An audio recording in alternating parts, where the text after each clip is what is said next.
હૈયું મારું નૃત્ય કરે, તે સંતોના ચરણ કમલમાં મુજ જીવનનું આશ રહે, તે સંતોના ચરણ કમલમાં મુજ જીવનનું શાસન ભગવાન મહાવીર સ્વામીના શ્રી ચરણોમાં મારા તમારા ભાવ પૂરું કરું છું. આજે દરેક ભાવિકોના આંખોની અંદર આંસુ છે. આજે દરેક ભાવિકોના હૃદયની અંદર એ હૃદય ગદગદિત થઈ ગયું છે, કારણ કે એ વિમળાબા આજે આપણી વચ્ચે નથી રહ્યા. યાદ આવે છે એ 2022 નું ચતુર્માસ યોગીનગરની અંદર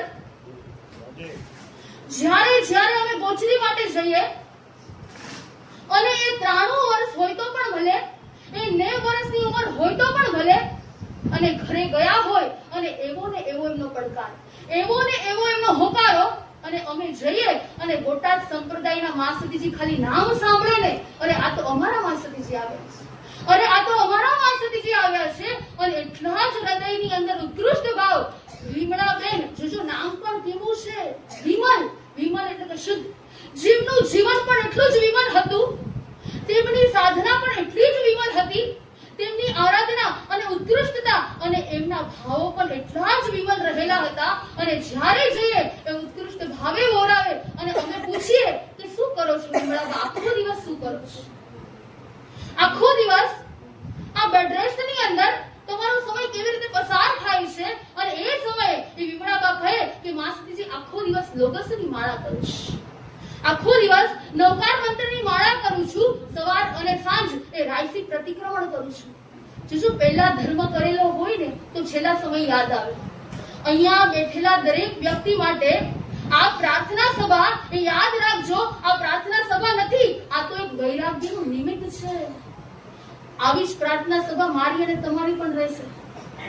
આપણે અહીંયાથી કંઈક વૈરાગ્ય લઈને જવાનું છે. યાદ રાખજો, મહાન પુરુષો કહી રહ્યા છે કે મેકઅપના સમયની અંદર ધર્મ આરાધના કરી લો, એ ચેકઅપના સમય નહીં થાય. જોજો, એ વિમળાબાએ પહેલેથી ભાવ ઘૂંટેલા હતા. એ બાલ્ય અવસ્થાથી એમના જીવનની અંદર જે ધર્મના સંસ્કાર હતા, જે ઉત્કૃષ્ટ વોરાવાની ભાવના હતી, અને અંત સમયે પણ એ જ ભાવના.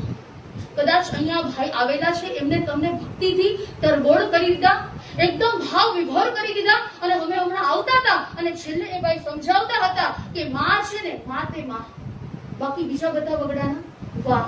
એ 93 વર્ષના માડી હોય ને તો પણ ભલે, એ 70 વર્ષના એ દીકરો એ માતાના ખોળામાં માથું મૂકે ને, અને આ જગતના બધા દુઃખ છે ને દૂર થઈ જાય. યાદ રાખજો, અહીંયા આવેલા દરેક વ્યક્તિ જે મા બાપના પગે પડે છે ને, એના જગતના કોઈને પગે પડવાની જરૂર નથી. જે મા બાપને પગે પડે છે, જે પગે લાગે છે ને, એના જગતના જીવોને કોઈને પગે લાગવાની જરૂર પડતી નથી. બસ અમારી એક જ આજની એક પ્રેરણા છે કે અહીંયા તમે આવ્યા છો તો કંઈક વૈરાગ્યનું નિમિત્ત લઈને જજો. જે છેલ્લા સમયે પણ એમની સમાધિ અમે સાંભળ્યું એમના પરિવાર પાસે કે માસતીજી અંત સમયે પણ એ 4 શરણાને એમને અંગીકાર કર્યા, અને અહીંયા માસતીજી જે વિરાજમાન હતા ને, એમની પાસે સંખારાની આરાધના કરી. વિચારો, જોજો, પહેલા ઘૂટેલું હોય ને તો છેલ્લે આવે, અને બાકી છેલ્લે છે ને નમો અરિહંતાણમ, એ અરિહંત પરમાત્મા પણ યાદ ન આવે. આજે નક્કી કરજો કે છેલ્લે મારો અંત હોય અને મારી સામે કોઈને કોઈ સંત હોય, છેલ્લે મારો અંત થતો હોય અને આ ભવ છોડી અને જ્યારે બીજા ભવની અંદર જ્યારે અમે જતા હોય ને, ત્યારે કોઈને કોઈ અમને સંત મળી જાય, અને જો એમના પણ પુણ્યનો ઉદય, એ જેવું જીવન જીવીને ગયા ને, અને છેલ્લે મૃત્યુ પણ એવું જ. જો કોઈ હોસ્પિટલની અંદર નહીં, કોઈ ડોક્ટરની પાસે નહીં, કોઈ ઇન્જેક્શનો આપતા નહીં, કોઈ બોટલ ચડાવતા નહીં, પણ એ પરમાત્માના 4 શરણાને અંગીકાર કરતા કરતા અમે આખા પરિવારને ઓળખીએ છીએ. આખા પરિવાર, વારઘાયા પરિવાર, ખાસ પૂજ્ય વંદનાબાઈ માસતી બોટાદ સંપ્રદાયના, દર્શનાબાઈ અને મૈત્રીબાઈ માસતીજીના તો સંસારી પક્ષે સ્વજન હતા, અને એમને ખાસ આજે એમની અનુકૂળતા ન હતી. અમે દોલતનગરથી ખાસ અહીંયા આજે આવ્યા છીએ, આપને એક જ પ્રેરણા દેવા માટે આવ્યા છીએ કે એ જેવું જીવન જીવી ગયા ને, એમનું જીવન જાગતું અને ઝળહળતું હતું. કેવું હતું? જાગતું, સતત અને સતત જાગૃત અવસ્થાની અંદર ઘણી વખત એમના પરિવારના આવે, એ પ્રફુલભાઈ હોય તો પણ ભલે, એમના બેન હોય તો પણ ભલે, એમના ભાઈ હોય તો પણ ભલે, એમની દીકરી હોય તો પણ ભલે, પૂછીએ કે ભાઈ બા શું કરે છે? એ કે રાત્રે ઊંઘ ઉડી જાય ને તો પણ માસીજી હાથમાં માળા હોય.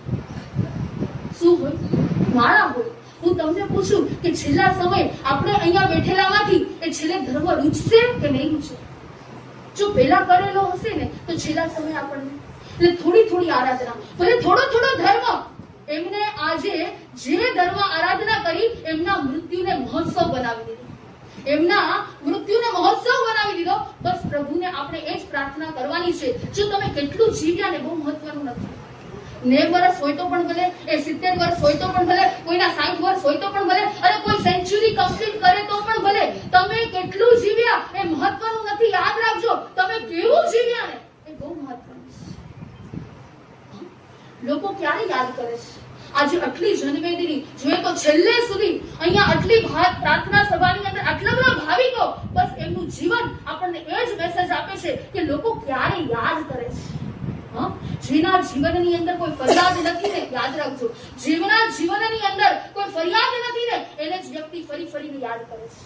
બસ આપણું જીવન પણ એમના જીવન જેવું એ ફરિયાદ વગરનું બને. એ વિમળાબાઈએ 93 વર્ષની ઉંમર, જો દીર્ઘ આયુષ્ય ક્યારે મળે? કોઈ જીવોની દયા પાડીએ ને, કોઈ જીવોની એ પાસ્ટ ભવની અંદર, આ ભવની અંદર જ્યારે જીવોની દયા પાડી છે ને ત્યારે વ્યક્તિને દીર્ઘ આયુષ્ય મળે છે. અને લાસ્ટ સમય સુધી પાછી ઇન્દ્રિય પરિપૂર્ણ, એટલે કાનેથી સંભળાય છે, આંખેથી દેખાય છે, મોઢેથી બોલાય છે, એ 4 સરણાને અંગીકાર કરાય છે. ઇટ મીન્સ કે બધું પ્રોપર છે, મારા પુણ્યનો ઉદય છે.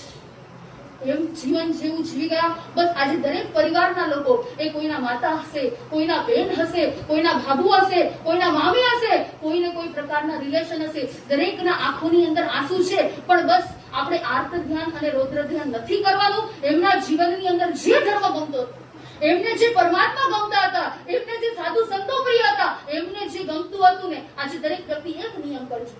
એમના પરિવારમાંથી આજે એક નિયમ કરજો કે બાને સામયિક ગમતી હતી ને તો આજે હું નક્કી કરું છું કે રોજ હું એક સામયિક કરીશ. એ બાને નવકાર મંત્રના જાપ ગમતા હતા ને તો આજે દરેક પરિવારમાંથી એ માસલી છેલ્લે માંગલિક ફરમાવશે અને દરેક વ્યક્તિને એક પછાણ કરાવશે કે એમને જે ગમતું હતું એ આપણે આપણા જીવનની અંદર આરાધીએ. અને બસ આપણી પ્રાર્થના સભા એ આ એક નિમિત્ત, એ વૈરાગ્યનું નિમિત્ત બને. અને બસ મારો અને તમારો આત્મા પણ જ્યારે પરમાત્મા બને અને એ પરમાત્મા બનતો હોય અને ત્યારે એ પરમાત્મા આપણને સમક્ષ સામે મળે, બસ આપણે બધા એ જ ભાવના.